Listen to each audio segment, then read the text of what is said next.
Un nuage de poussière s'élevait au-dessus de la rue principale de Canyon du Cèdre, lorsqu'une calèche noire, aux poignées dorées, s'arrêta devant le perron de l'hôtel, le fer à cheval doré.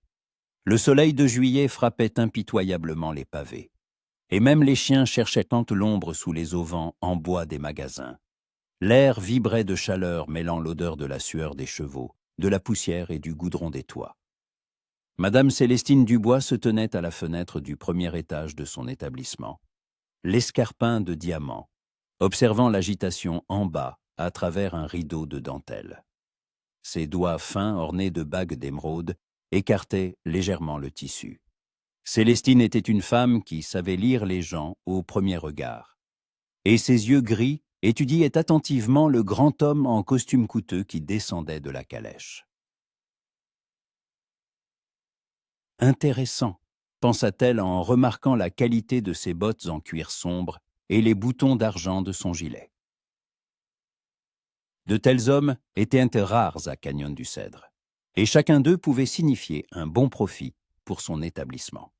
« Madame, un gentleman vous demande », fit la voix de Rose, l'une de ses filles, derrière la porte. « Je descends tout de suite », répondit Célestine en ajustant son corset bordeaux et en vérifiant la tenue des boucles de ses cheveux sombres, coiffés en un chignon sophistiqué. En descendant l'escalier tapissé de velours rouge, Célestine songeait à quel point sa vie avait changé au cours des 5 dernières années. Autrefois, elle était une simple jeune fille de la Nouvelle-Orléans, rêvant du grand amour et d'une belle vie. Aujourd'hui, elle possédait l'établissement le plus respectable de la région, où se réunissaient banquiers, marchands de bétail et politiciens. Son salon était un îlot de luxe dans cette contrée sauvage. Des lustres de cristal importés d'Europe, de moelleux canapés recouverts de soie, et un piano sur lequel un véritable musicien de San Francisco jouait le soir. « Bienvenue à l'Escarpin de Diamant », dit-elle en entrant dans la salle principale, où l'inconnu était assis à une table en acajou. L'homme se leva, et Célestine nota malgré elle ses manières. Il savait comment se comporter avec une dame. Plus grand que la moyenne, les épaules larges sous une veste impeccablement coupée. Des cheveux sombres grisonnant légèrement aux tempes. Mais ce qui la frappa le plus, ce furent ses yeux, profonds, bruns, avec cet éclat particulier des gens habitués à gagner. Cord Maverick se présenta-t-il en inclinant légèrement la tête. « J'ai entendu dire que votre établissement est réputé non seulement pour ses boissons raffinées, mais aussi pour sa conversation intelligente. »« Madame Célestine Dubois, » répondit-elle en lui tendant une main gantée de blanc. « Et vous avez bien entendu. En quoi puis-je vous être utile ?» Cord lui baisa la main avec précaution, ni trop longuement, ni de manière purement formelle. Célestine sentit une douce chaleur se répandre dans sa poitrine. Il y avait longtemps qu'elle n'avait pas rencontré un homme capable d'allier ainsi force et courtoisie. « Je serai en ville pour quelques semaines pour affaires, » dit Cord en se rasseyant. « Je cherchais un endroit où passer la soirée en agréable compagnie, discuter affaires, ou simplement me reposer de la poussière de la route. » « De quelles affaires se s'agit-il si ce n'est pas indiscret ?» demanda Célestine en s'asseyant en face de lui et en faisant signe à un serveur. « L'élevage de bétail. J'achète un ranch dans les environs et je prévois d'agrandir le troupeau. Les terres ici sont idéales pour le pâturage. » Célestine hocha la tête. Il avait donc de l'argent, et beaucoup. Les éleveurs de la région faisaient fortune, surtout ceux qui savaient organiser correctement les livraisons vers l'Est. « Un whisky ou quelque chose de plus raffiné ?» demanda-t-elle. « Un whisky sera parfait. Mais seulement s'il est vraiment bon, pas cette piquette qu'on sert habituellement dans les saloons locaux. » Célestine sourit. « Nous avons un authentique whisky écossais, vieilli 12 ans. Je le fais venir spécialement de San Francisco. » Pendant que le serveur apportait les boissons, ils conversèrent sur la ville, le temps et la rapidité avec laquelle l'Ouest se transformait. Cord se révéla un interlocuteur intéressant. Il avait beaucoup voyagé, s'y connaissait en art et en littérature, ce qui était rare chez les hommes de la région. Dites-moi, Madame Dubois, dit-il en prenant une gorgée de whisky. Comment une femme aussi raffinée que vous a-t-elle atterri dans cette région? Vos manières trahissent une origine de grande ville. Le destin, monsieur Maverick. Parfois, la vie nous oblige à choisir entre ce que nous voulons et ce qui est nécessaire pour survivre. Une légère tristesse perça dans sa voix, qu'elle dissimula aussitôt derrière un sourire professionnel. Je comprends, acquiesça Cord. J'ai moi-même eu un parcours difficile. J'ai commencé comme simple cow-boy, travaillant dans les ranchs des autres, dormant à la belle étoile. Et maintenant, j'achète ma propre terre. Vous êtes donc un homme déterminé, remarqua Célestine. C'est une belle qualité chez un homme. Le bruit de coups de feu provenant de la rue interrompit leur conversation. Cord porta instinctivement la main à son étui. Mais Célestine leva une main apaisante. Ne vous inquiétez pas. Cela vient du saloon d'en face. Les bagarres y sont fréquentes. À travers les hautes fenêtres de Roi, l'escarpin de diamant, on apercevait le saloon. Le Mustang sauvage, un établissement bien plus simple et bruyant. Même à cette heure de la journée, des voix fortes, des bruits de chaises et la musique d'un piano désaccordé en provenaient. La concurrence, demanda Cord. Plutôt le voisinage, répondit Célestine. Nous n'avons pas la même clientèle. Nous accueillons les gentlemen qui apprécient la qualité et le calme. Là-bas se rassemblent les cow-boys, les chercheurs d'or, les marchands de passage. En réalité, elle ne disait pas toute la vérité. Ruby McCartney, la propriétaire du Hick et Mustang Sauvage, était sa principale rivale en ville, bien que leurs établissements attiraient effectivement des clientèles différentes. Mais lorsqu'il s'agissait d'hommes influents et riches, une compétition tacite s'installait toujours entre elles. « Et qui en est la patronne ?» s'enquit Cord. « Ruby McCartney, une ancienne danseuse de théâtre. Une femme pleine d'énergie, il faut le lui reconnaître. » À cet instant, la porte du saloon s'ouvrit brusquement et Ruby en personne fit irruption dans la salle. Ses cheveux roux étaient en désordre. Sa robe verte à volants était froissée et une petite ecchymose marquait sa joue. « Célestine !» s'exclama-t-elle, sans prêter attention à la présence de Cord. « Tes gens débauchent encore mes clients. Jack Harrison a dit qu'on lui avait offert une réduction sur les boissons s'il venait chez toi. » Célestine se leva lentement, gardant une expression imperturbable. « Ruby, ma chère, je te prie de ne pas faire de scène dans mon établissement.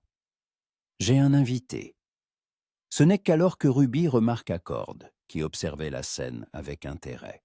Sa colère se mua instantanément en curiosité, puis en un sourire coquet. Ruby était une belle femme, et elle le savait. Sa silhouette, soulignée par un corset, attirait les regards masculins, et sa chevelure de feu la rendait remarquable dans n'importe quelle foule. « Oh, pardonnez-moi, » dit-elle en arrangeant sa coiffure. Je ne voulais pas interrompre votre conversation. Ruby McCartney, propriétaire du saloon, le Mustang Sauvage. Cord se leva et s'inclina poliment. Cord Maverick, très heureux de vous rencontrer. Monsieur Maverick est un éleveur, expliqua Célestine, avec une légère note d'avertissement dans la voix. Il prévoit de rester dans notre ville quelques semaines. Ruby comprit l'allusion et son sourire s'élargit. Comme c'est merveilleux, j'espère que vous ne vous limiterez pas à un seul établissement. Dans mon saloon, l'ambiance est plus vivante. Le véritable esprit de l'Ouest, si vous voyez ce que je veux dire. Merci pour l'invitation, répondit Cord. J'y passerai peut-être un de ces jours. Célestine sentit quelque chose se serrer en elle. Elle était habituée à la concurrence, mais cet homme était spécial. Il y avait en lui quelque chose qui faisait battre son cœur plus vite. Un sentiment qu'elle croyait depuis longtemps enfoui, sous le poids des soucis professionnels et de la nécessité de survivre dans un monde d'hommes. « Ruby, » dit-elle en s'efforçant de garder un ton calme, « je pense que tu devrais retourner à tes affaires. Tu avais, me semble-t-il, un problème avec tes clients. »« Oui, mais c'est déjà réglé, » répondit Ruby, sans quitter Cord des yeux. Monsieur Maverick, si vous voulez vous amuser pour de vrai, venez nous voir ce soir. Nous avons le meilleur pianiste de la région. Et les filles dansent d'une façon qui vous fait oublier tous vos soucis. » Après son départ, une légère gêne s'installa dans le salon. Célestine retourna à sa place, s'efforçant de ne pas montrer son irritation. « Une femme intéressante, » remarqua Cord. « Ruby sait faire impression, » convint Célestine. « Mais comme on dit, tout ce qui brille n'est pas or. » Le reste de la journée se passa en agréable conversation. Cord n'était pas seulement un homme d'affaires prospère, mais aussi un homme d'une grande culture. Il raconta ses voyages, l'évolution de l'élevage, ses projets d'avenir. Célestine se surprit à l'écouter avec un intérêt sincère, et non par simple politesse ou calcul. Quand le soleil commença à décliner, peignant le ciel de teintes orangées et roses, Cord se leva. « Merci pour votre hospitalité, Madame Dubois. Ce fut l'une de mes plus agréables journées depuis longtemps. »« Je serais ravi de vous revoir, Monsieur Maverick, » répondit Célestine en le raccompagnant à la sortie. Sur le seuil, il se retourna. « Demain matin, j'aimerais visiter la ville, me familiariser avec les conditions locales. Sauriez-vous où je pourrais le mieux m'informer ?»« À la bibliothèque ?» répondit Célestine, à sa propre surprise. « Une jeune femme très compétente y travaille, Mademoiselle Gray. Elle sait tout sur la ville et ses environs. » Cord hocha la tête et se dirigea vers la sortie. Célestine le suivit du regard, se demandant pourquoi elle l'avait envoyé chez Emily Gray. La bibliothécaire en savait effectivement beaucoup sur la ville, mais Célestine préférait habituellement aider elle-même les hommes influents à obtenir des informations. Dehors, les premières lumières s'allumaient et la ville se préparait pour la soirée. Ohé, bouet, Mustang sauvage.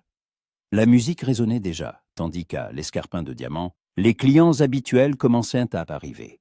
Mais Célestine se tenait toujours à la fenêtre, pensant que cette journée avait changé quelque chose dans sa vie bien réglée. Elle ignorait qu'au saloon d'en face, Ruby McCartney se tenait elle aussi à une fenêtre, observant Cord Maverick marcher dans la rue vers l'hôtel. Et dans ses yeux verts, brillait également une lueur d'intérêt, l'intérêt pour un homme qui pourrait changer la vie de n'importe laquelle d'entre elles. Le soleil matinal filtrait à peine à travers les épais rideaux de la bibliothèque quand Emily Gray était déjà assise à son bureau, triant les nouveaux livres arrivés par la diligence hebdomadaire de San Francisco. Ses doigts fins se tournaient délicatement les pages d'un roman de Charles Dickens, et elle sourit malgré elle en imaginant la joie de Madame Eldridge, la femme du banquier local, en apprenant ce nouvel ajout à la collection. La bibliothèque de Canyon du Cèdre occupait un petit mais charmant bâtiment dans une rue latérale tranquille. De hautes étagères en chêne sombre montèrent jusqu'au plafond, chargées de livres qu'Émilie avait rassemblés un par un au cours des 3 dernières années. L'endroit sentait le vieux papier, les reliures en cuir, et cette odeur particulière de silence que l'on ne trouve que dans les lieux où les gens viennent chercher le savoir.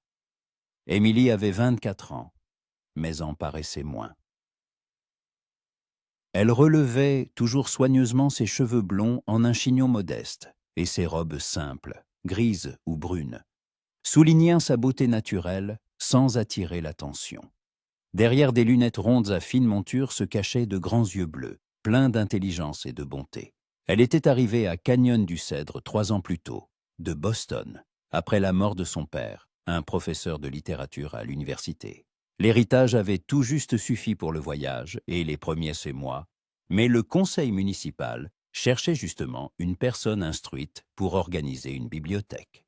Émilie s'était attelée à la tâche avec enthousiasme, transformant un local vide en un véritable temple du savoir. La plupart des habitants la traitaient avec respect, mais gardaient leur distance. Elle était trop instruite pour les hommes du coin et trop modeste pour fréquenter les cercles où régnaient des femmes comme Célestine Dubois ou Ruby McCartney. Cela convenait parfaitement à Émilie, qui trouvait son réconfort dans les livres et le petit cercle de lecteurs qui visitaient régulièrement la bibliothèque. La clochette au-dessus de la porte tinta doucement, et Émilie leva la tête de son livre. Un grand homme en costume coûteux entra dans la bibliothèque, l'inconnu même dont toute la ville parlait depuis la veille. Émilie avait entendu des bribes de conversation à la poste et à l'épicerie. Un riche éleveur, installé dans la meilleure chambre de l'hôtel, qui avait passé toute la soirée à l'Escarpin de Diamant.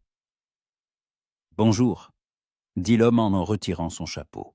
« On m'a dit que je pouvais obtenir ici des informations sur la ville et ses environs. »« Certainement, » répondit Émilie en se levant. « Je m'appelle Emily Gray. En quoi puis-je vous être utile ? Cord Maverick. Très heureux de vous rencontrer, mademoiselle Gray. » Lorsqu'il prononça son nom, Émilie sentit quelque chose vibrer en elle. Sa voix avait une douceur particulière, si rare dans ces contrées rudes.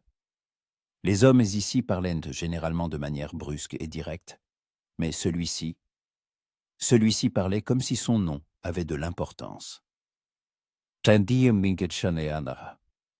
Madame Dubois m'a recommandé de m'adresser à vous, poursuivit Cord. Elle a dit que vous connaissiez mieux que quiconque les conditions locales. Célestine est toujours très aimable, répondit Émilie, s'efforçant de cacher sa surprise. D'ordinaire, la propriétaire de l'Escarpin de Diamant préférait s'occuper elle-même des visiteurs influents de la ville. J'achète un ranch dans les environs et j'aimerais en savoir plus sur le climat, le sol, les sources d'eau, ainsi que sur la situation économique de la région. Émilie hocha la tête et se dirigea vers une étagère où étaient conservées des cartes et des documents sur la région.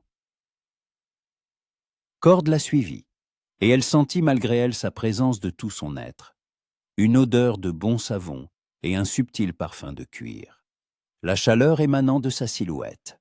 « Voici une carte topographique du comté, » dit-elle en déroulant une grande feuille sur une table de lecture. Toutes les sources d'eau, les pâturages et les principales routes de transhumance y sont indiquées. Cord se pencha sur la carte, étudiant les symboles. Émilie expliquait les particularités du terrain, montrant du doigt différents secteurs. Quand leurs mains se frôlèrent par hasard, elle sentit un frisson parcourir sa peau. « Vous vous y connaissez très bien », remarqua Cord en levant les yeux vers elle.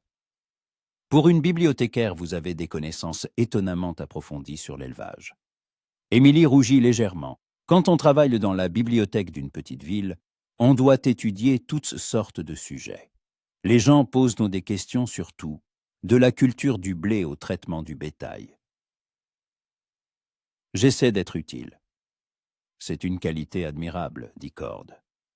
Dans les grandes villes, la spécialisation est si poussée que les gens perdent souvent leur ouverture d'esprit. Ils passèrent plusieurs heures suivantes à examiner des documents et des cartes.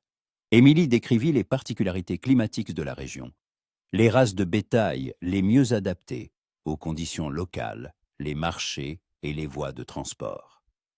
Cord écoutait attentivement, posait des questions intelligentes et, ce qui surprenait le plus Émilie, la traitait comme une interlocutrice d'égal à égal. « Et maintenant, parlez-moi de la ville elle-même », demanda-t-il une fois les questions professionnelles réglées. « Comment sont les gens, quelles sont les traditions, de quoi vit Canyon du Cèdre ?» Émilie réfléchit. Comment parler de la ville sans aborder ses aspects les plus sombres? Le fait que la moitié des hommes dépensaient enfin leur salaire dans les saloons, que des bagarres éclataient régulièrement le samedi dans la rue principale, que la loi y était souvent dictée par la force du poing ou la rapidité de la main. Canyon du Cèdre est une ville de contraste, commença-t-elle prudemment. Il y a des gens très honorables ici, des fermiers, des commerçants, des artisans. Mais comme dans toute ville frontalière, il y a aussi beaucoup de ceux qui vivent selon d'autres règles. Je vois, acquiesça Cord. Et vous, comment allez-vous retrouver ici? Votre éducation et vos manières suggèrent que vous n'êtes pas de la région. Émilie baissa les yeux sur ses mains jointes. Je viens de Boston. Je suis arrivé après la mort de mon père. Il était professeur, et j'ai grandi au milieu des livres. Quand on m'a proposé d'organiser la bibliothèque ici, cela m'a semblé une bonne occasion de commencer une nouvelle vie. Vous ne regrettez pas votre décision? Parfois, répondit-elle honnêtement. La nature est belle ici, et les gens sont majoritairement bons. Mais il me manque parfois la conversation intellectuelle. Des discussions comme la nôtre et aujourd'hui. Cord la regarda attentivement, et Émilie sentit de nouveau ses joues s'empourprer. Il y avait dans son regard quelque chose qui faisait battre son cœur plus vite. « Et que lisez-vous » demanda-t-il. « Quels sont les auteurs qui vous sont chers ?» Les yeux d'Émilie s'illuminèrent. « Oh, de toutes sortes. Dickens, bien sûr, Austen, Brontë. Parmi les auteurs américains, j'aime beaucoup Thoreau et Emerson. Et j'ai récemment lu un livre étonnant de Mark Twain, une langue si vivante, si populaire. » Ils parlèrent de genres de littérature pendant encore une demi-heure. Cord se révéla un homme cultivé, et ses jugements sur les livres étaient profonds et originaux. Émilie n'avait pas éprouvé un tel plaisir à converser depuis longtemps. Mademoiselle Gray, dit enfin Cord, accepteriez-vous de vous promener avec moi en ville? J'aimerais la voir à travers les yeux de quelqu'un qui la comprend. Émilie hésita. Dans une petite ville, toute promenade d'une femme célibataire avec un homme devenait sujet à commérage. Mais il y avait quelque chose de si sincère dans sa demande. « D'accord, » accepta-t-elle. « Mais je dois d'abord fermer la bibliothèque pour la pause déjeuner. » Ils sortirent dans la rue ensoleillée. Émilie montra à Cord l'école, l'église, le bureau de poste. Elle raconta l'histoire de chaque bâtiment, des gens qui les avaient construits. Cord écoutait avec intérêt, posant des questions de temps à autre. En passant devant l'escarpin de diamant, Émilie aperçut le visage de Célestine à l'une des fenêtres. Son expression était indistincte à cette distance, mais quelque chose disait à Émilie que Madame Dubois n'appréciait guère leur promenade. « Un bel édifice » remarqua Cord en regardant le salon. Madame Dubois est sans aucun doute une femme de goût. Oui, Célestine recherche toujours le raffinement, convint Émilie. Son établissement est très populaire auprès des gens aisés de la ville. Vous la connaissez? Superficiellement. Elle commande parfois des livres, principalement de la poésie et des romans français. Elle a une bonne éducation, bien qu'elle préfère ne pas le montrer. Ils arrivèrent sur la place centrale, où se dressait un monument aux premiers colons. Émilie raconta l'histoire de la fondation de la ville, comment les premiers fermiers et chercheurs d'or avaient lutté contre une nature hostile et les raids indiens. Vous en parlez comme si vous aviez vécu tout cela vous-même, sourit Cord. Quand on lit les journaux et les lettres de ces gens, on commence à ressentir leurs douleurs et leurs espoirs comme les siens, répondit Émilie. L'histoire, ce n'est pas seulement des dates et des faits, ce sont des destins humains. Cord s'arrêta et se tourna vers elle. « Mademoiselle Gray, puis-je vous dire quelque chose ?»« Bien sûr. Au cours de toutes mes années de voyage, j'ai rencontré beaucoup de gens, dans les saloons, les ranchs, les cercles d'affaires des grandes villes. Mais j'ai rarement rencontré quelqu'un qui aimait si sincèrement le savoir et savait si bien le partager.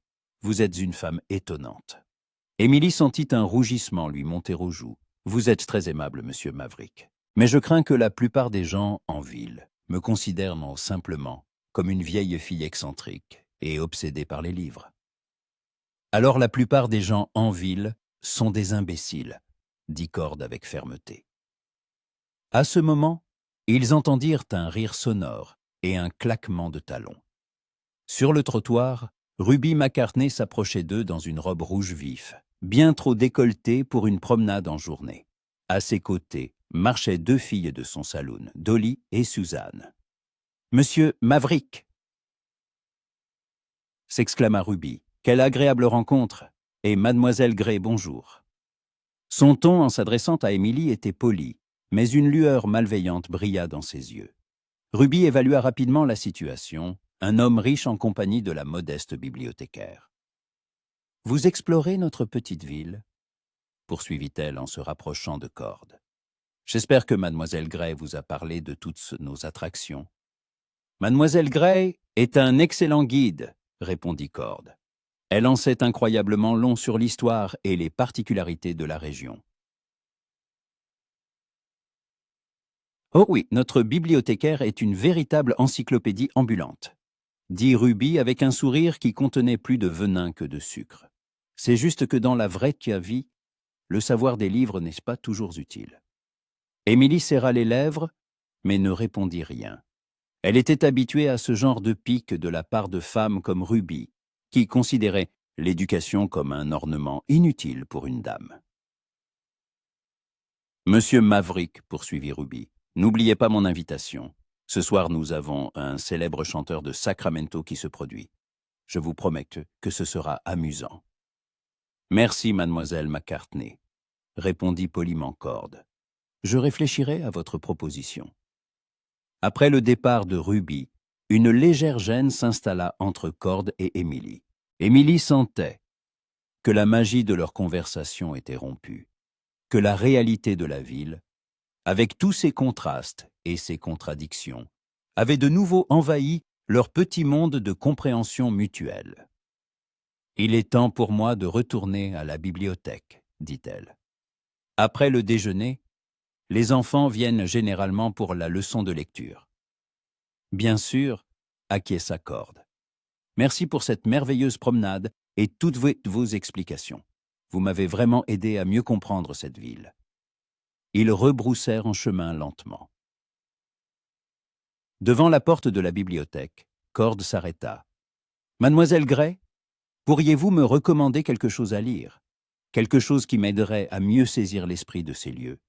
Émilie réfléchit. Il y a un livre, le journal de l'un des premiers colons. Il a décrit avec une grande précision comment les gens se sont adaptés à leur nouvelle vie, les difficultés qu'ils ont surmontées. Si vous le souhaitez, je peux vous le prêter. J'en serai très reconnaissant. Émilie entra dans la bibliothèque et revint avec un mince livre à la reliure de cuir. Mais s'il vous plaît, manipulez-le avec soin. C'est le seul exemplaire. Quand Cord prit le livre, leurs doigts se touchèrent à nouveau. Cette fois, le contact dura un peu plus longtemps, et Émilie sentit son cœur manquer un battement. « Au revoir, mademoiselle Gray, dit-il. J'espère que nous nous reverrons. Au revoir, monsieur Maverick. » Émilie le suivit du regard jusqu'à ce qu'il disparaisse au coin de la rue. Ce n'est qu'alors qu'elle s'autorisa à s'appuyer contre le montant de la porte et à fermer les yeux. Que lui arrivait-il? Elle était une femme raisonnable, instruite, habituée à maîtriser ses émotions. Mais cet homme... La clochette au-dessus de la porte annonça l'arrivée des premiers élèves. Émilie se ressaisit rapidement et se prépara pour ses leçons. Mais tout le reste de la journée, elle pensa aux yeux bruns et profonds de Cord Maverick et à la façon dont il prononçait son nom. Pendant ce temps, à l'Escarpin de Diamant, Célestine se tenait à la même fenêtre où elle avait observé l'arrivée de Cord la veille. Elle avait vu toute sa promenade avec Émilie, vu avec quelle attention il l'écoutait, à quel point il se tenait proche, près du monument.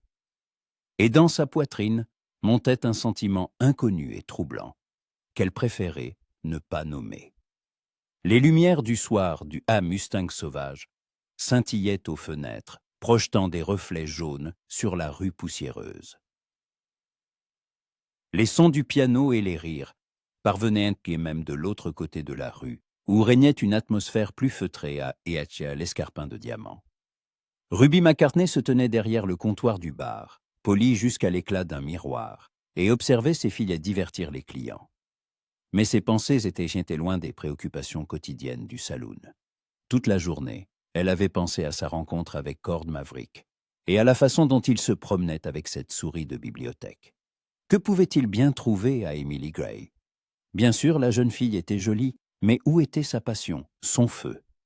Ruby passa une main dans sa luxuriante chevelure rousse et ajusta le corset de sa robe émeraude. Elle connaissait sa valeur. Les hommes lesquels la remarquaient un toujours, perdant la tête devant son rire et ses danses. « Ruby, ma chère, tu es encore dans la lune », retentit une voix familière. Elle se retourna et vit Célestine Dubois, qui venait d'entrer par une porte latérale. C'était surprenant. La patronne de l'Escarpin de Diamant, ne mettait jamais les pieds dans le saloon concurrent, surtout pendant les heures de travail. « Célestine ?» Ruby ne cacha pas sa surprise. « Qu'est-ce qui t'amène dans mes modestes pénates ?» Célestine balaya du regard la salle du Mustang sauvage, avec un mépris à peine dissimulé. Ici, tout était bien plus simple que chez elle. Des tables en bois au lieu de marbre, de simples chaises au lieu de fauteuils de velours, des lampes à huile au lieu de lustres en cristal, mais elle devait admettre que l'établissement de Ruby avait sa propre atmosphère, vivante, spontanée, authentique. « Nous devons parler », dit Célestine en s'approchant du comptoir. Seule, Ruby fit un signe de tête au serveur, pour qu'il surveille la salle et conduisit Célestine dans son petit bureau à l'arrière. La pièce était meublée simplement, mais avec goût. Un bureau en merisier, quelques fauteuils, un petit coffre-fort dans un coin. Au mur étaient accrochées des affiches de divers spectacles de théâtre. Souvenirs de la vie passée de Ruby. « Alors » dit Ruby en s'asseyant dans un fauteuil et en invitant Célestine à faire de même. « Qu'y a-t-il de si important pour que la reine de Sourd, l'escarpin de diamant, daigne descendre parmi les simples mortels ?» Célestine la regarda droit dans les yeux. « Cord Maverick. »« Ah » fit Ruby d'une voix où percèrent des notes malicieuses. « Notre riche éleveur n'a donc pas fait impression que sur moi. Ne fais pas l'idiote, Ruby. Tu sais très bien qu'un homme comme lui peut changer la vie de n'importe laquelle d'entre nous. Riche, influent, et il prévoit de rester longtemps en ville. »« Et que proposes-tu » demanda Ruby, bien qu'elle devinât déjà où la conversation menait. Célestine se leva et s'approcha de la fenêtre, d'où l'on voyait la rue principale. À la lumière des lanternes, les passants ressemblaient à des ombres pressées. « Cet après-midi, je l'ai vu se promener avec Emily Gray, » dit-elle sans se retourner. « Ils ont longuement discuté, ils ont ri. J'ai eu l'impression qu'il était intéressé par elle. »« Cette souris grise, » ricana Ruby. « Mais que peut-il bien lui trouver? Elle ne sait absolument pas comment parler aux hommes. »« C'est peut-être justement ce qui l'attire, » dit Célestine, pensive. « La modestie, l'innocence. Pour des hommes habitués aux femmes de notre milieu, cela peut sembler rafraîchissant. » Ruby s'approcha d'un petit buffet dans un coin de la pièce et en sortit une bouteille de whisky. Elle versa 2 verres et en tendit un à Célestine. « Très bien, dit-elle. Admettons que tu aies raison. Que proposes-tu de faire ?» Célestine prit le verre mais ne but pas tout de suite. « Nous avons toutes les deux le même intérêt. Et nous savons toutes les deux que dans une compétition loyale entre nous, nous pourrions laisser filer le gros lot pendant qu'il s'entiche de cette bibliothécaire. Continue. Je propose une trêve temporaire. Nous unissons nos forces pour montrer à M. Maverick les avantages de la compagnie de femmes expérimentées et intéressantes. Ensuite, il choisira lui-même entre nous. » Ruby but une gorgée de whisky, réfléchissant à la proposition. Il y avait une logique dans les paroles de Célestine. Mais faire entièrement confiance à cette femme était dangereux. Madame Dubois était réputée pour sa ruse et son habileté à tisser des intrigues. « Et que veux-tu dire concrètement ?»« Demain soir, nous organiserons une réception commune, » dit Célestine. « Nous inviterons les personnes les plus influentes de la ville. Nous créerons une atmosphère où Maverick pourra apprécier nos atouts. Et Emily Gray, dans une telle compagnie, semblera complètement déplacée. Et où organiser cette réception ? Dans mon établissement, bien sûr. Tu n'as pas les conditions requises pour une société aristocratique. » Ruby serra les lèvres. Le coup était porté avec finesse, mais il était douloureux. Célestine savait toujours comment lui rappeler les différences de leur statut social. « D'accord, » accepta Ruby. « Mais à une condition. Si le plan ne fonctionne pas et que Maverick choisit quand même la bibliothécaire, nous revenons à une concurrence loyale entre nous. » D'accord. Elles se serrèrent amement sur la main, scellant cette alliance inhabituelle. À ce moment, on frappa à la porte. « Miss Ruby » fit la voix de Dolly, l'une des danseuses. « Un gentleman est venu vous voir. » Ruby et Célestine échangèrent un regard. Maverick aurait-il décidé de profiter de son invitation de la veille? « Fais-le entrer, » dit Ruby. Mais ce ne fut pas Cord qui entra dans le bureau, mais Jedediah Thorne, le shérif local. Un homme grand et sec d'une 50aine d'années, avec une moustache grisonnante et des yeux fatigués. Il portait l'étoile depuis 20 ans et en avait vu de toutes les couleurs. « Miss Ruby, Madame Dubois », salua-t-il en retirant son chapeau. « Excusez-moi de vous déranger, mais je dois discuter de quelque chose avec vous. »« Que se passe-t-il, shérif ?» demanda Ruby. « Un nouveau est arrivé, Cord Maverick. Il dit être éleveur et vouloir acheter un ranch. J'ai fait quelques vérifications, tout semble en ordre. Mais quelque chose chez lui me chiffonne. » Célestine se tendit. « Qu'est-ce qui vous chiffonne exactement ? Un peu trop d'argent pour un simple éleveur. Et ses manières ne sont pas celles d'un éleveur. Il ressemble plus à un joueur, ou pire. Et puis, il porte à la ceinture un colt d'un modèle que l'on voit chez les tireurs professionnels. » Ruby et Célestine échangèrent un regard. Si Thorne avait raison, leur plan pourrait changer radicalement. « Shérif, » dit Célestine, « pourriez-vous enquêter plus à fond sur lui ? Nous ne voulons pas de problème dans notre paisible ville. »« C'est déjà en cours, madame. J'ai envoyé des télégrammes à San Francisco et Sacramento. Je devrais avoir une réponse d'ici un jour ou deux. » Après le départ du shérif, les deux femmes restèrent un moment en silence, songeant à ce qu'elles venaient d'entendre. « Tu penses qu'il dit la vérité ?» demanda enfin Ruby.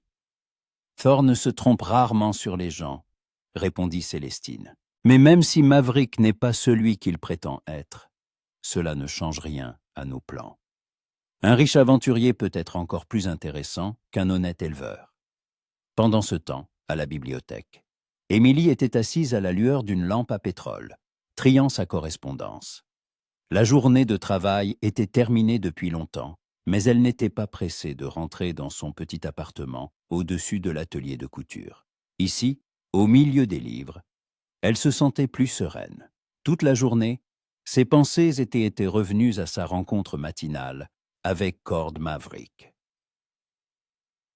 Elle se remémorait encore et encore leur conversation, l'attention avec laquelle il l'écoutait, le sérieux avec lequel il prenait ses paroles.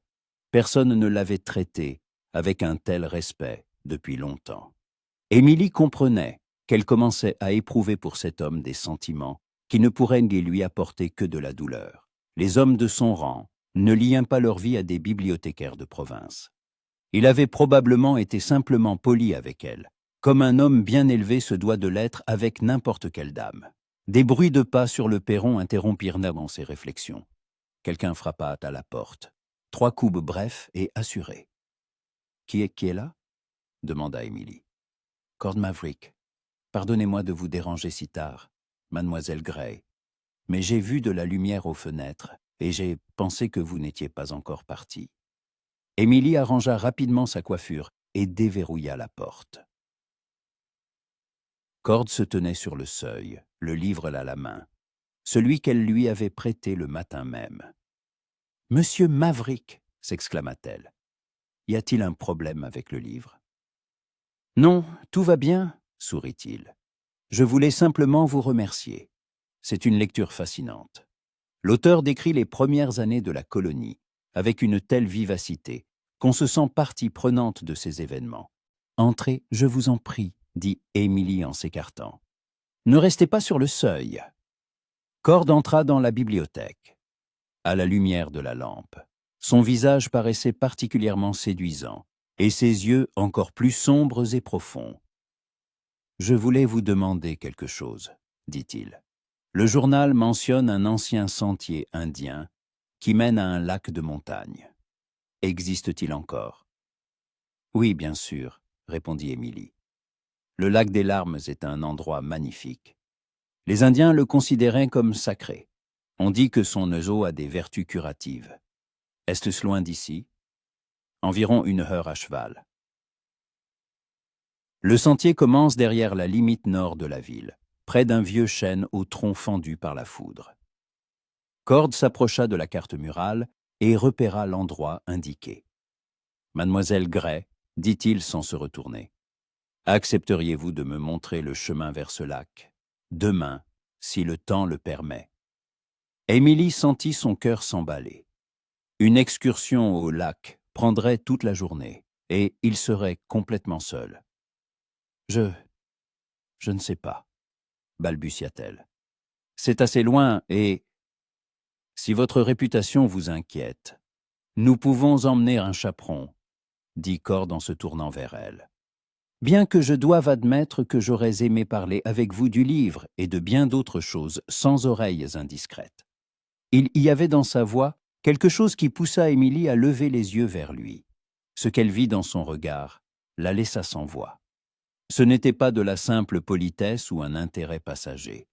C'était quelque chose de bien plus profond et sérieux. « D'accord, » murmura-t-elle. « Je vous montrerai le chemin. »« Merci, » dit Cord. « Retrouvons-nous demain à 10h à l'écurie de McGill. »« Oui. » Il se dirigea vers la sortie, mais s'arrêta sur le seuil. « Émilie, puis-je vous appeler simplement Émilie ?»« Bien sûr, » répondit-elle, sentant la chaleur lui monter aux joues. « Émilie » répéta-t-il, et dans la façon dont il prononça son nom, il y avait quelque chose d'intime, de personnel. À demain. Après son départ, Émilie resta longtemps près de la porte, écoutant ses pas s'éloigner. Que lui arrivait-il? Elle avait toujours été une femme raisonnable et pragmatique, mais cet homme lui faisait ressentir quelque chose de tout à fait nouveau et effrayant. Pendant ce temps, l'escarpin de diamant, Célestine se tenait à sa fenêtre favorite, observant Cord sortir de la bibliothèque. Son visage était pâle, et ses mains serrées en poing. « Madame, tout va bien ?» demanda Rose en entrant dans la pièce. « Oui, » répondit sèchement Célestine. « Tout va très bien. Dis aux autres filles que demain, nous organisons une soirée spéciale. Invite toutes les personnes importantes de la ville. Nous allons divertir notre cher invité comme il se doit. » Rose hocha la tête et sortit. Célestine jeta un dernier regard en direction de la bibliothèque, où ne brillait plus qu'une seule lueur à la fenêtre. Le plan devait fonctionner. Il devait absolument fonctionner. Car elle n'avait aucune intention de laisser un homme comme Cord Maverick à une simple bibliothécaire.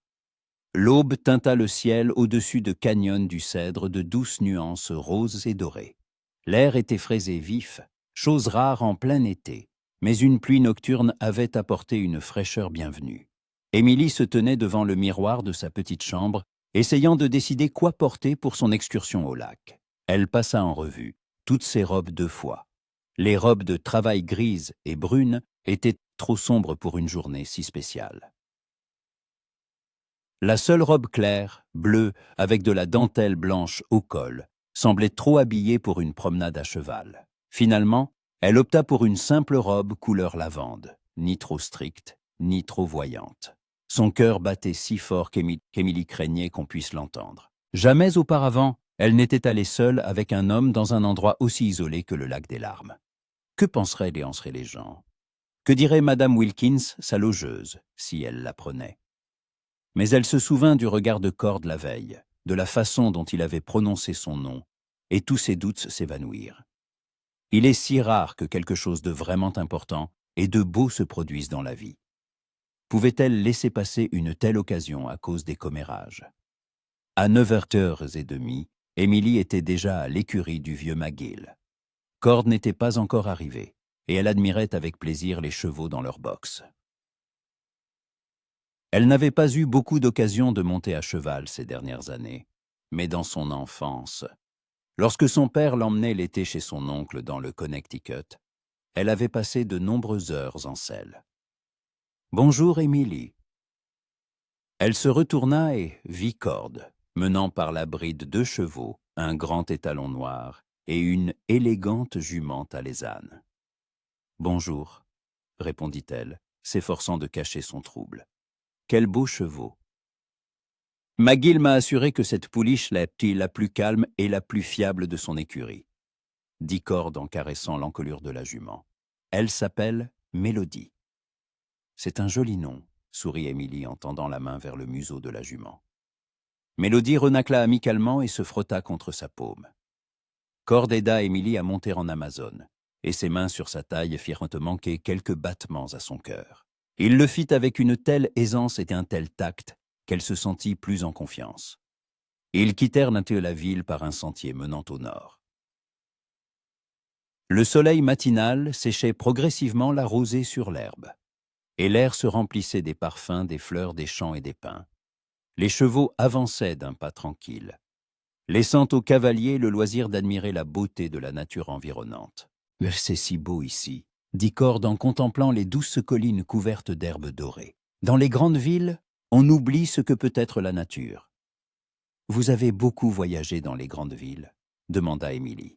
« Il le fallait. San Francisco, Chicago, je suis même allé à New York. Chaque endroit a ses avantages, mais ici, on peut respirer à plein poumon. » Le sentier se mit à grimper, serpentant entre de hauts pins et sapins. Il faisait plus frais et plus silencieux. Seul le bruit du vent dans les branches et le claquement des sabots sur le chemin rocailleux se faisaient entendre. Émilie montra à Cord le chêne, fendu par la foudre dont elle avait parlé la veille, et ils s'engagèrent sur l'étroit sentier indien. « Émilie, » dit Cord alors qu'ils chevauchaient côte à côte sur une portion plus large du sentier, « parlez-moi de vous, de votre vraie vie, pas seulement de la bibliothèque et des livres. »« Je crains qu'il n'y ait pas grand-chose à raconter, » répondit-elle. « La vie d'une bibliothécaire de province est plutôt monotone. Je ne vous crois pas ? Chaque personne a des rêves, des espoirs, des souvenirs qui la rendent unique. » Émilie garda le silence un instant, rassemblant ses pensées. « Quand j'étais petite, je rêvais de devenir exploratrice. Je lisais des livres sur des pays lointains et j'imaginais que j'explorerais des cités anciennes, que j'étudierais différentes cultures. Mon père disait que j'avais un véritable esprit de chercheuse. Et qu'est-ce qui vous a empêché de réaliser ce rêve ? » « La vie, » répondit simplement Émilie. « Mon père est tombé malade. Il fallait s'occuper de lui. Puis il est mort. Il ne restait plus d'argent, et j'ai compris que je devais gagner ma vie. » La bibliothèque de Canyon du Cèdre semblait un choix raisonnable. Et maintenant, regrettez-vous ces projets non réalisés ? Émilie réfléchit, parfois. Mais vous savez, dans les livres, on peut voyager sans quitter sa maison. Et en aidant les gens à trouver les informations dont ils ont besoin, on se sent utile. « Vous êtes une femme étonnante, » dit Cord. « La plupart des gens seraient devenus amers après de telles déceptions. Mais vous avez conservé votre bonté et votre optimisme. »« Et vous ?» demanda Émilie, essayant de détourner la conversation d'elle-même. « Parlez-moi de vos projets et de vos rêves. » Cord resta silencieux, et une ombre passa sur son visage. « Mes projets sont assez simples. Acheter un bon ranch, me lancer dans l'élevage, construire quelque chose de solide et de durable. Quant à mes rêves. » Il ne termina pas sa phrase, et Émilie n'osa pas insister. Chacun a des sujets qu'il préfère ne pas aborder. Finalement, le sentier les mena à une petite clairière, au centre de laquelle scintillait un lac. L'eau était si transparente qu'on aurait pu distinguer chaque caillou au fond. Autour du lac poussaient des saules et des bouleaux, leurs branches s'inclinant jusqu'à l'eau. Le silence était absolu, seulement troublé par le léger bruissement des feuilles et le clapotis de l'eau sur la rive. « Mon Dieu !» murmura Cord. « C'est vraiment un lieu sacré. » Ils mirent pied à terre et attachèrent leurs chevaux aux arbres. Émilie sortit d'une sacoche de sel un petit panier de nourriture qu'elle avait préparé pour un pique-nique, du pain fait maison, du fromage, des pommes et un thermos de café. « Vous avez pensé à tout, » sourit Cord. « Merci. » Ils s'installèrent sur la rive herbeuse du lac, à l'ombre d'un grand saule. Ils mangèrent et discutèrent de livres, de la beauté de la nature, de philosophie. Cord se révéla un homme d'une grande intelligence et d'une âme sensible. et Émilie se surprit à tomber amoureuse de lui un peu plus à chaque minute. « Émilie, dit-il soudain, puis-je vous poser une question personnelle ? » ?»« Bien sûr. »« N'avez-vous jamais été mariée ? » ?»« Pardonnez-moi si ma question est déplacée, mais j'ai du mal à croire qu'une femme aussi merveilleuse soit encore libre. » Émilie sentit le rouge lui monter aux joues.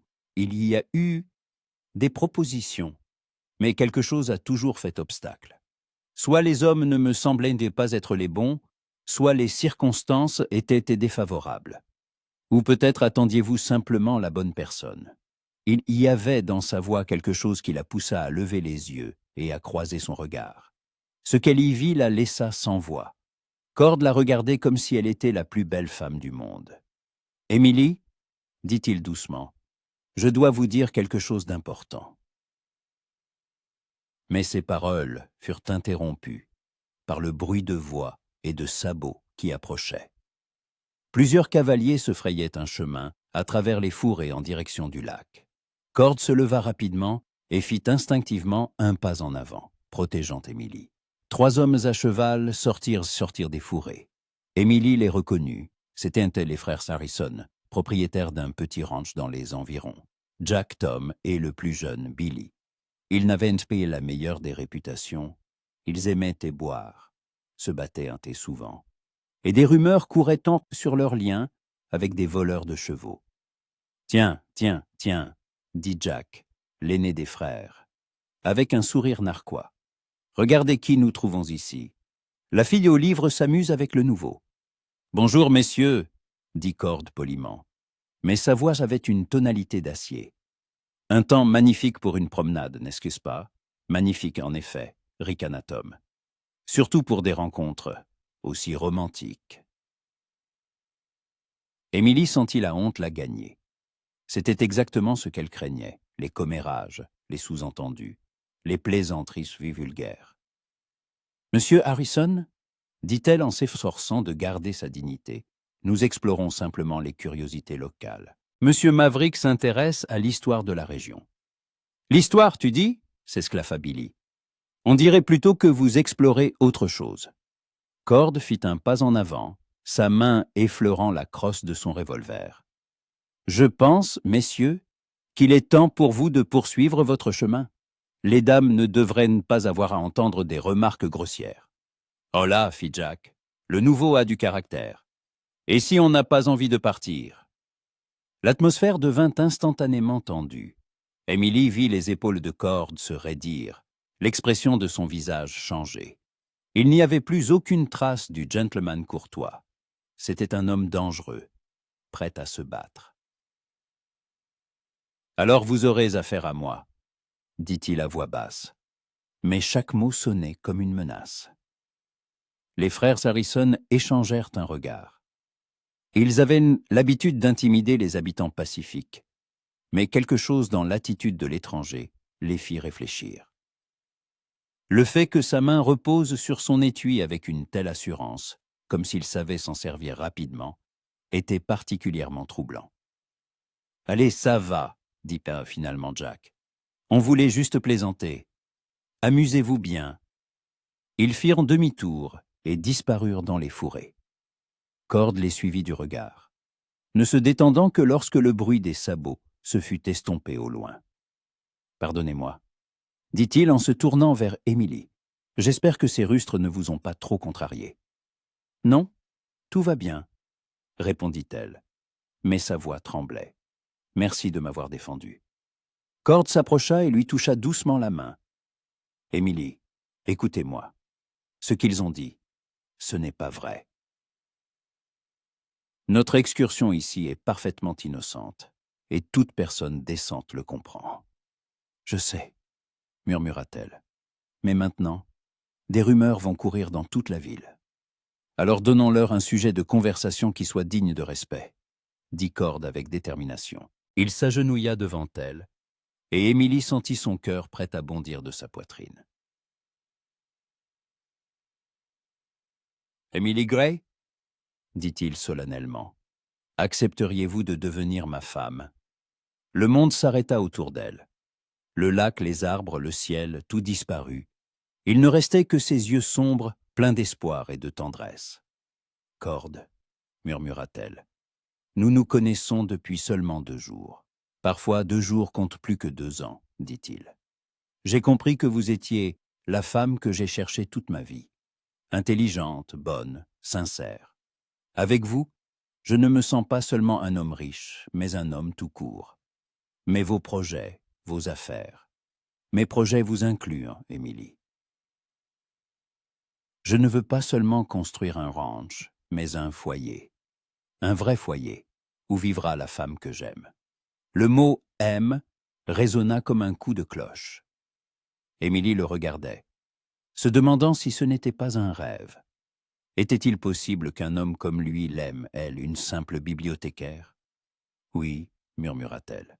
« Oui, Cord, j'accepte. » Il se releva et l'embrassa tendrement. Le premier baiser de sa vie fut tel qu'elle l'avait toujours rêvé, doux, tremblant, plein d'amour et de promesses. Sur le chemin du retour, Émilie se sentait comme dans un conte de fées.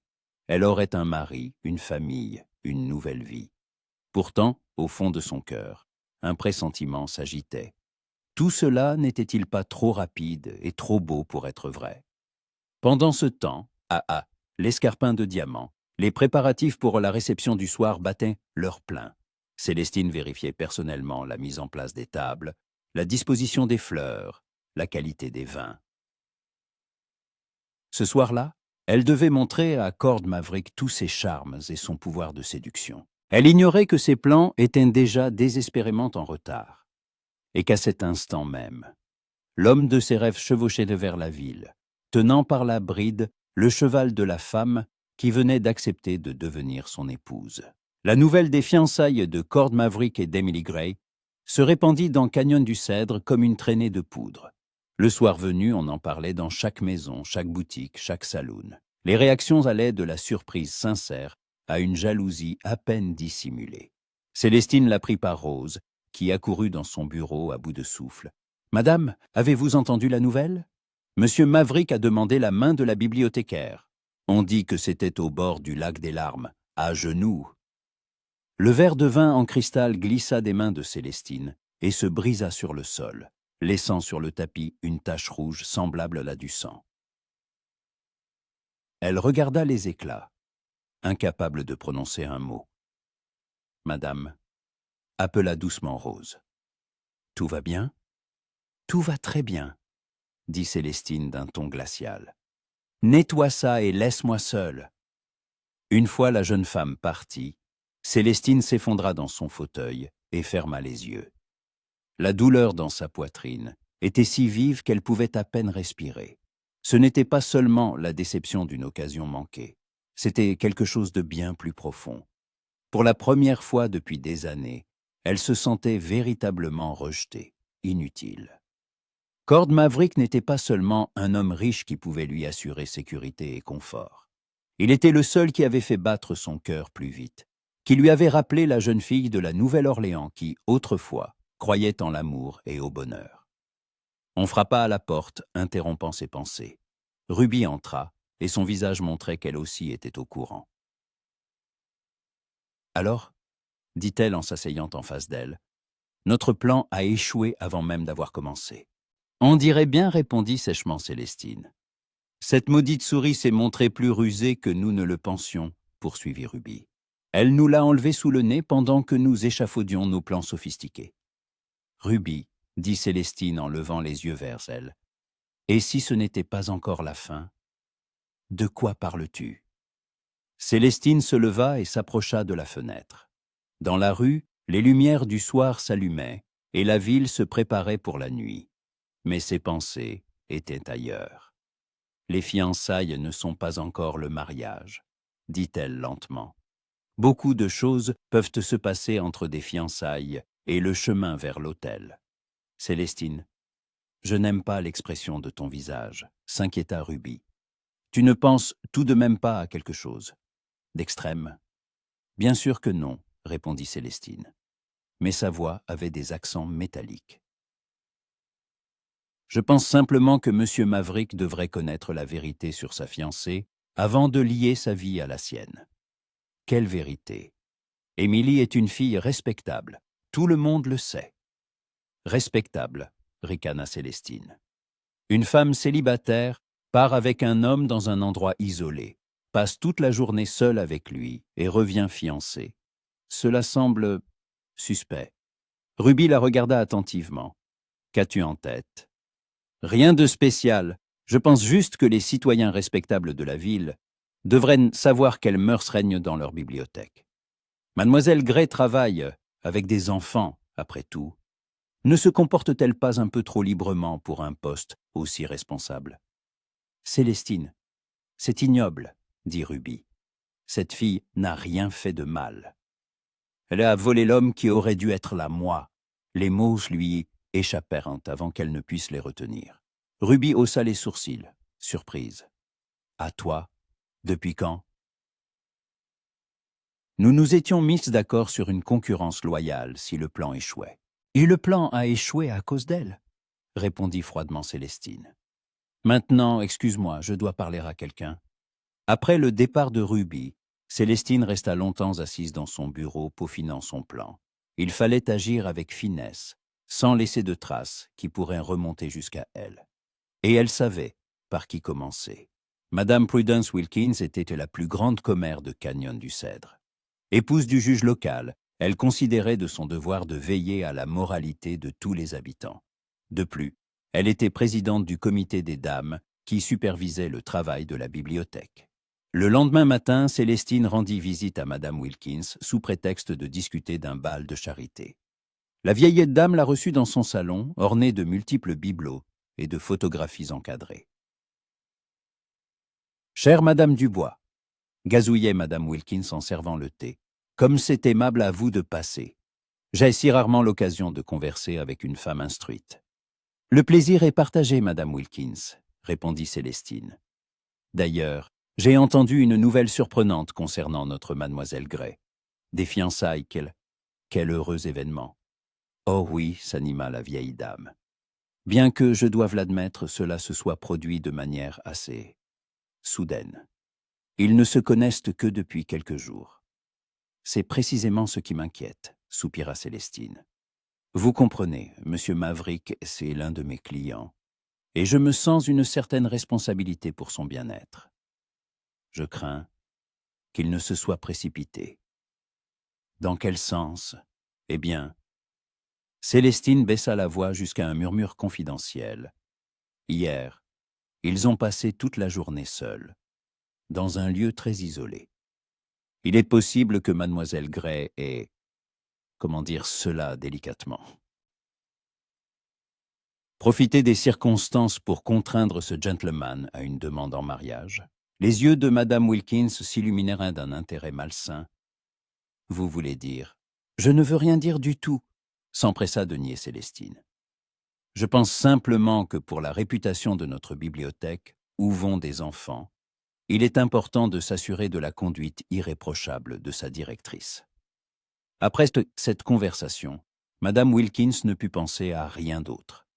À midi, elle partagea ses inquiétudes avec 3 de ses amis. Le soir, 10 femmes en parlèrent, et le lendemain matin, les rumeurs s'étaient répandues dans toute la ville. Émilie apprit les commérages en arrivant à la bibliothèque et en constatant que ses jeunes lecteurs habituels n'étaient pas venus à la leçon du matin. Puis, Madame Eldridge, la femme du banquier, passa mais se comporta étrangement, avec froideur et distance. « Mademoiselle Gray, dit-elle, je suis venue rendre les livres. Je pense que je n'aurai pas besoin des services de la bibliothèque dans un avenir proche. » Quelque chose s'est-il passé? Demanda Émilie, sentant une angoisse croissante. Rien de spécial, répondit Madame Eldridge, mais elle évitait de son regard. Simplement, les circonstances sont changées. Après son départ, Émilie erra dans la bibliothèque, essayant de comprendre ce qui se passait. La réponse vint sous la forme du jeune Timmy Johnson, le fils du forgeron. Le garçon arriva tout essoufflé. « Mademoiselle Émilie, maman a dit que je ne pouvais plus venir à vos leçons. Pourquoi, Timmy? Elle a dit que vous... Le garçon rougit. Enfin, que vous vous comportez mal avec les hommes. Émilie sentit le monde s'effondrer autour d'elle. Sa rencontre avec les frères Harrison avait donc eu des conséquences. Leurs insinuations sordides s'étaient transformées en véritables rumeurs qui détruisaient maintenant sa réputation. À ce moment, la porte de la bibliothèque s'ouvrit et Cord entra. Voyant son visage pâle, il s'approcha aussitôt. « Émilie, que se passe-t-il? Tu as l'air contrariée. » « Cord, murmura-t-elle, je crois que nous devons parler. » Elle lui raconta les rumeurs, comment les parents retiraient leurs enfants de la bibliothèque, comment les voisins se détournaient en la croisant. Cord écoutait, son visage s'assombrissant de plus en plus. « Maudite commère, dit-il enfin, nous n'avons rien fait de mal. » « Mais ce n'est pas ce qu'il pense, répondit doucement Émilie. Cord, peut-être devrions-nous reporter le mariage, attendre que les choses se calment? Non, dit-il avec fermeté. Au contraire, nous nous marierons le plus tôt possible. C'est le seul moyen de mettre fin au commérage. Mais, pas de mais, Émilie. Je ne les laisserai pas détruire notre bonheur. Je parlerai au pasteur dès demain, après son départ. Émilie resta seule avec ses pensées.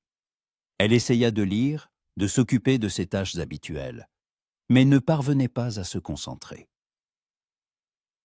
Pour la première fois de sa vie, la bibliothèque lui semblait moins un refuge qu'une prison. Le soir, elle reçut une visite inattendue. Ruby McCartney. La propriétaire du saloon avait l'air embarrassée, et même un peu coupable. « Mademoiselle Gray, dit-elle, puis-je vous parler? »« Bien sûr, entrez. » Ruby entra dans la bibliothèque et contempla un moment les étagères en silence. « C'est un bel endroit, dit-elle enfin. Je n'étais jamais venue ici. Je pensais que ce n'était pas pour les gens comme moi. »« La bibliothèque est ouverte à tous, répondit Émilie. L'éducation ne dépend ni de l'origine, ni du métier. »« Vous êtes très bonne, dit Ruby. C'est précisément pour cela que j'ai si honte. »« Pardon, je ne comprends pas. » Ruby prit une profonde inspiration. « Je sais qui répand des rumeurs sur vous, et je sais pourquoi. Mademoiselle Gray, Émilie, vous vous êtes retrouvés entre deux femmes qui voulaient s'approprier votre fiancé. » Émilie sentit un froid lui glacer le cœur. « De qui parlez-vous ? » ?»« De Célestine Dubois. Et, pour être honnête, de moi. Nous comptions toutes les deux sur les faveurs de Monsieur Maverick. Quand il vous a choisi, Célestine, l'a mal pris. Vous voulez dire qu'elle a délibérément... C'est une femme très intelligente, mademoiselle Gray. Elle sait agir de manière à garder les mains propres. Mais je la connais assez bien pour savoir d'où vient le vent. » Émilie s'assit sur une chaise, sentant ses jambes se dérober. « Mais pourquoi me dites-vous cela? »« Parce que ce n'est pas juste, » répondit simplement Ruby. « Oui, je voulais aussi Monsieur Maverick, mais pas par de tels moyens. Vous n'avez rien fait de mal et ne méritez pas une telle épreuve. Que dois-je faire maintenant? » « Tenez bon, dit Ruby, mariez-vous comme prévu. Avec le temps, les commérages s'oublieront, surtout si vous êtes heureuse. Quant à Célestine, elle devra accepter qu'on ne peut pas tout acheter ou prendre de force dans ce monde. » Après le départ de Ruby, Émilie resta longtemps assise dans la bibliothèque qui s'assombrissait, songeant à la jalousie féminine et à la rapidité avec laquelle une réputation bâtie sur des années pouvait être détruite.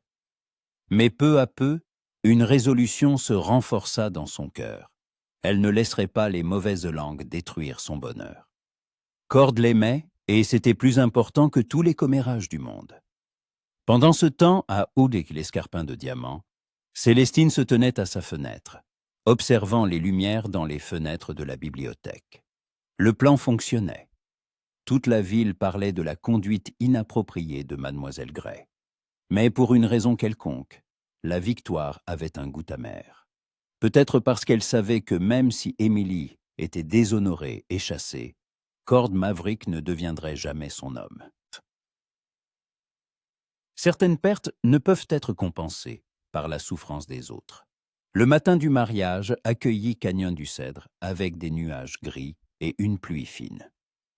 Émilie se tenait à la fenêtre de sa petite chambre, regardant les gouttes glisser sur la vitre, et se demandait si ce mauvais temps n'était pas un mauvais présage. Une semaine s'était écoulée depuis que les rumeurs sur son excursion au lac avec Cord avaient commencé à circuler. Pendant ce temps, beaucoup de choses avaient changé, et pas pour le mieux. Les parents avaient cessé d'amener leurs enfants à la bibliothèque. Le conseil municipal avait convoqué une réunion d'urgence pour discuter de ça et conduite inappropriée. Et la veille, Madame Wilkins l'avait officiellement informée qu'après le mariage, elle devrait quitter son poste de bibliothécaire. « Vous comprenez, ma chère », avait dit la vieille dame avec une fausse compassion. « Une femme mariée doit s'occuper de son foyer et de son mari, pas de livres. » De plus, après toutes ces histoires, eh bien, vous comprenez. Émilie comprenait parfaitement. Sa réputation était irrémédiablement ruinée, et son seul salut était désormais le mariage avec Cord. Mais c'était précisément ce qui l'effrayait le plus, et s'il ne l'épousait que par devoir, pour protéger son honneur. En une semaine, leur relation avait changé. Cord était toujours tendre et attentionné, mais une lueur de doute passait parfois dans ses yeux, surtout après que le shérif Thorne eut reçu les réponses à ses télégrammes. Cord Maverick n'était en effet pas celui qu'il prétendait être. Son vrai nom était Cord McCain, et il était un tireur professionnel recherché par la loi dans 2 États pour meurtre. Il s'avéra cependant que ces meurtres avaient été commis lors de duels loyaux, et qu'il avait dû se cacher à cause de la vengeance des familles des défunts. « Vous comprenez, mademoiselle Gray », avait expliqué le shérif 3 jours plus tôt. « Formellement, ce n'est pas un criminel. » Les duels étaient loyaux, des témoins le confirment.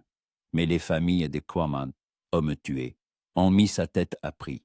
C'est pourquoi il a changé de nom. « Et l'argent ?» avait demandé Émilie. « D'où viennent de tels fonds ?»« Gagné honnêtement » avait répondu Thorne. « Il a été garde du Corse pour des gens riches, a participé à la protection de mines d'or, a gagné de l'argent aux cartes. Pas un saint, certes, mais pas un bandit non plus. » Quand Émilie en parla à Cord, il ne nia pas. « Mon passé n'est en effet pas des plus reluisants, dit-il. Je voulais te le dire moi-même, mais j'avais peur que tu prennes peur et que tu refuses le mariage. Et maintenant, tu n'as pas peur ? Maintenant, nous n'avons pas le choix, répondit-il. Et l'amertume perçait dans ses paroles. Après tous ces commérages, tu ne peux pas rester en ville sans être marié. Ce sont ces mots, nous n'avons pas le choix, qui avaient tourmenté Émilie toute la semaine. Elle voulait se marier par amour, pas par la contrainte des circonstances. On frappa à la porte, interrompant ses pensées. Sur le seuil se tenait Ruby McCartney, une grande boîte à la main. « Bonjour, la mariée » dit-elle avec un sourire. « Puis-je entrer ?»« Bien sûr » répondit Émilie, surprise de sa visite. Ruby posa la boîte sur la table et l'ouvrit. À l'intérieur se trouvait une magnifique robe de mariée en soie blanche, avec des finitions en dentelle. « Mon Dieu » murmura Émilie, « elle est magnifique. Mais je ne peux pas accepter un cadeau aussi cher. »« Vous pouvez et vous devez, » dit Ruby. « Chaque femme mérite une belle robe de mariée, et celle-ci. Considérez-la comme des excuses pour ne pas avoir pris votre parti tout de suite. Vous en avez déjà fait beaucoup en me disant la vérité sur les rumeurs. »« Pas assez, » secoua la tête Ruby. « Mais aujourd'hui, je vais essayer de réparer certaines de mes erreurs. » Elle aida Émilie à essayer la robe. Elle lui allait parfaitement, soulignant sa silhouette fragile, et lui donnant l'air d'une princesse de conte de fées. « D'où vient cette robe ?» demanda Émilie en s'admirant dans le miroir. « C'est une longue histoire, » soupira Ruby. « Autrefois, j'allais me marier moi aussi, mais mon fiancé s'est enfui juste avant le mariage avec mes économies. La robe est restée. Pendant longtemps, je ne pouvais même pas la regarder. Mais maintenant, je comprends. Elle attendait son heure. » À midi, la petite église de Canyon du Cèdre était à moitié vide. Seuls les plus proches étaient présents, le docteur Wesley et sa femme, le vieux McGill, quelques lecteurs fidèles de la bibliothèque et, à la surprise de beaucoup, Ruby McCartney. Les autres habitants avaient préféré rester chez eux, montrant leur désapprobation face à ce mariage précipité. Cord se tenait près de l'autel dans un nouveau costume noir.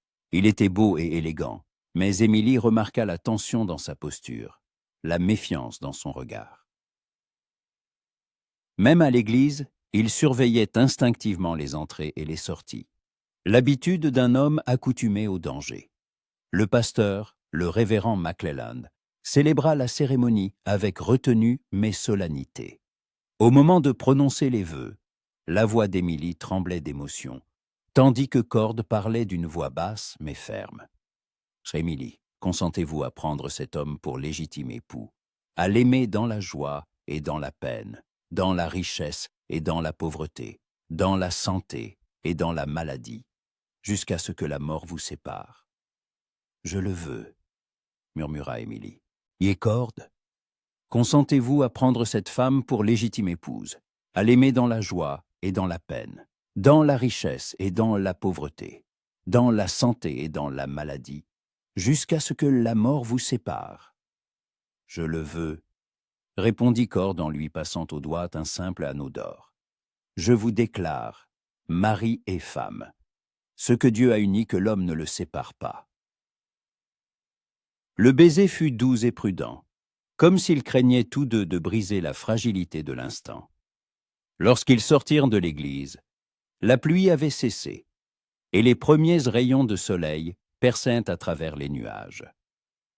Le repas de noces eut lieu dans une petite salle de l'hôtel. Les invités étaient un peu nombreux, mais l'atmosphère était chaleureuse et cordiale. Le docteur Wesley porta un toast au bonheur des jeunes mariés, et Ruby leur souhaita qu'il y ait un amour qui surmonterait toutes les difficultés. Une fois les invités partis, Cord et Émilie se retrouvèrent seuls dans la chambre d'hôtel qui devait être leur domicile temporaire, en attendant la construction de la maison du ranch. Une gêne flottait entre eux comme un brouillard. Il dit enfin Cord, « Je veux que tu saches que je ne t'ai pas épousé uniquement à cause des circonstances. Je t'aime vraiment. »« Je sais, » répondit-elle, bien qu'au fond d'elle-même, elle en douta encore. « Et je t'aime aussi. » Il s'approcha d'elle et lui toucha doucement le visage. « Je suis désolé que notre mariage se soit déroulé dans une atmosphère aussi compliquée. Tu méritais mieux. » « Nous avons toute la vie devant nous pour créer de bons souvenirs, » dit Émilie, s'efforçant de croire à ses propres paroles. Leur première nuit de noces fut tendre et prudente. Cord fut patient et délicat, comprenant que pour Émilie tout cela était une expérience entièrement nouvelle. En s'endormant dans ses bras, elle se sentit protégée et désirée, et ses doutes commencèrent à s'estomper. Mais la tranquillité fut de courte durée. 3 jours après le mariage, 3 cavaliers aux vêtements de voyage poussiéreux arrivèrent en ville. Ils s'arrêtèrent au Mustang sauvage et commencèrent à poser des questions sur Cord Maverick. Le shérif Thorne en informa immédiatement les jeunes mariés. « Ce sont des chasseurs de primes, » expliqua-t-il. « Ils cherchent un homme dont la description vous ressemble beaucoup, monsieur Maverick. » Ou devrais-je dire, monsieur McCain? Cord pâlit, les parents de Jake Bradley. Je l'ai tué dans un duel loyal il y a 2 ans. Mais sa famille a juré de se venger. « Que devons-nous faire ?» demanda Émilie, sentant la peur lui serrer le cœur. « Partir, » dit Cord avec détermination. « Ce soir même, avant qu'ils ne sachent exactement où je suis. Mais le ranch, les projets ont changé, dit-il. Émilie, je t'ai entraînée dans un jeu dangereux. Si tu le souhaites, tu peux rester ici. Je te donnerai le divorce et tu pourras commencer une nouvelle vie. » Émilie regarda son mari, cet homme fort et dangereux, qui était pourtant prêt à sacrifier son propre bonheur pour sa sécurité. Et soudain, elle comprit que tous ses doutes étaient stupides. Cet homme l'aimait vraiment, et elle l'aimait en retour. « Je pars avec toi, » dit-elle fermement. « Où que tu ailles, nous serons ensemble. J'ai promis de t'aimer dans la joie et dans la peine. » La gratitude brilla dans ses yeux. Cela pourrait être dangereux. « Sans toi, ce serait bien plus dangereux pour moi, » répondit Émilie, « parce que sans toi, je mourrais de chagrin. » Le soir, ils étaient moins des prêts à partir. Cord acheta 2 bons chevaux et des provisions pour un long voyage. Émilie rassembla les affaires les plus nécessaires et quelques-uns de ses livres préférés. Alors qu'ils quittaient à Cagnon-du-Cèdre, à la faveur de l'obscurité, Émilie se retourna et jeta un dernier regard aux lumières de la ville. Quelque part là-bas, à l'escarpin de diamant, Célestine Dubois se réjouissait peut-être, pensant s'être enfin débarrassée de sa rivale. Mais elle se trompait. Émilie n'était pas une exilée vaincue. C'était une femme qui avait choisi l'amour plutôt que la sécurité, l'aventure plutôt que l'ennui, l'inconnu avec l'homme qu'elle aimait plutôt qu'une solitude prévisible. « Tu ne regrettes rien ?» demanda Cord, lorsque les lumières de la ville disparurent tant derrière les collines. « Non, » répondit Émilie, et pour la première fois depuis longtemps, sa voix était pleine d'une confiance absolue. « Mon foyer est là où tu es. Le reste, nous le construirons nous-mêmes. » Ils chevauchèrent toute la nuit, se dirigeant vers l'ouest, vers de nouvelles terres et de nouvelles opportunités. Des difficultés, des dangers, l'inconnu les attendait. Mais ils étaient ensemble et c'était l'essentiel. Pendant ce temps, à Cagnon-du-Cèdre, les chasseurs de primes cherchèrent encore pendant 3 jours un homme qui était déjà bien loin. Célestine observait leurs recherches depuis la fenêtre de l'escarpin de diamant, et comprit peu à peu que sa victoire était une victoire à la Pyrrhus. Elle s'était débarrassée de sa rivale, mais n'avait pas remporté le prix. Cord Maverick avait quitté sa vie pour toujours, emportant avec lui une partie de son cœur, dont elle ne soupçonnait même pas l'existence. Ruby vint la voir le 4e jour après le départ des fugitifs. « Alors, satisfaite du résultat, de quoi parles-tu » répondit froidement Célestine. « Du fait que ton intrigue a poussé des gens bien à fuir la ville comme des criminels. Je ne suis pas responsable du sombre passé de M. Maverick. Tu es responsable d'avoir transformé leur vie en enfer bien avant l'arrivée des chasseurs de primes, » dit Ruby. « Tu sais quoi, Célestine ? Je n'ai plus envie de te parler. » Après son départ, Célestine resta longtemps à la fenêtre, regardant la bibliothèque désormais vide. On enlevait déjà les livres, préparant le local à un nouvel usage. Peut-être en ferait-il une autre boutique ou un bureau. Le lieu où avaient autrefois vécu les rêves et le savoir allait se transformer en un simple espace commercial. Pour la première fois depuis des années, Célestine Dubois pleura. Non de colère ou de déception, mais parce qu'elle comprenait qu'en essayant de s'emparer du bonheur d'autrui, elle avait perdu la chance de trouver le sien. Et quelque part, loin sur les routes de l'Ouest, chevauchaient 2 cavaliers, se tenant la main et planifiant leur avenir. Ils n'avaient pas de but précis, pas de maison où retourner. Mais ils avaient en l'amour, un amour véritable, éprouvé, plus fort que tous les commérages et les préjugés. Et cela suffisait à leur bonheur. 1 an plus tard, un jeune couple s'installa dans la petite ville de Silver Creek, au Colorado. L'homme se présenta comme David Carson, marchand de bétail, et sa femme, Elizabeth, était enseignante. Ils achetèrent un petit ranch dans les environs et devinrent rapidement des membres respectés de la communauté locale. Personne ne se doutait que Madame Carson, l'enseignante, avait autrefois été une bibliothécaire nommée Emily Gray et que son mari était un tireur recherché du nom de Cord McCain. Ils avaient net bâti une nouvelle vie sur des fondations d'honnêteté et d'amour mutuel, et le passé ne les hantait plus. À Cagnon-du-Cèdre, on se souvenait rarement d'eux. La bibliothèque avait fermé, Célestine Dubois avait vendu son salon et était partie pour San Francisco, et Ruby McCartney était devenue la femme la plus influente de la ville, mais ne s'était jamais mariée. Parfois, en regardant les couchers de soleil, elle pensait à ce couple qui avait choisi l'amour plutôt que les conventions, et elle souriait. Dans un monde où le cynisme et le calcul l'emportent si souvent, il était bon de savoir que quelque part, le vrai bonheur existait bel et bien.